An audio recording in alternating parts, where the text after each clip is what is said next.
बऱ्याच वेळेला असं होतं की ते अग्रीमेंट टू सेल केल्यानंतरला समजा त्याच्यामध्ये एखादी कंडिशन असेल की एखाद्या बायरला 45 दिवसाच्या आतमध्ये सेलरला पेमेंट करणं गरजेचं आहे, येस बरोबर.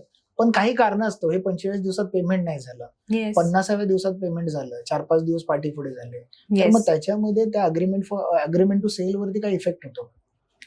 बघा कसं असतं की हे दोन पार्टीज मधलं आता ते अंडरस्टँडिंग अग्रीमेंट टू सेल मध्ये क्लॉज काय, फॉर एक्झाम्पल असं म्हटलंय की time is the essence of this agreement, म्हणजे टाइम हा अतिशय महत्वाचा आहे आणि 45 डेज मध्ये नाही पे केलं तर it is cancelled, automatically cancelled, then it is that clause की ज्याच्यामध्ये रिस्क आहे की तुमचं कॅन्सल होईल. पण वेराज कधी कधी कसं असतं थोडंसं लिवे ठेवतात, म्हणजे की 45 नंतर ग्रेस पिरियड देऊ 7 डेजचा, पार्टीज आपापसामध्ये दे कॅन कन्सिडर. मग अशा वेळेला तो basically. क्लॉज टाकून घ्यायची जबाबदारी त्या परचेसरची आहे की त्यांनी Yes. परचेसरनी तो क्लॉज जर टाकून घेतला तर येस त्याला एखाद्या टाइम मध्ये जर ते कन्क्लूड करता नाही आलं तरी त्याला तो ग्रेस Grace पिरियड period. आणि आपापसामध्ये पार्टीज नेहमी जरी अग्रीमेंटमध्ये 45 दिले तरी आपापसामध्ये बोलून अंडरस्टँडिंगने थोडं करू शकतात. पण जर का एखाद्याने खूपच स्ट्रिक्ट अग्रीमेंट बनवलं की time is the essence and after 45 is automatically cancelled किंवा असं काही हा. लँग्वेज वापरली, then it will be complicated.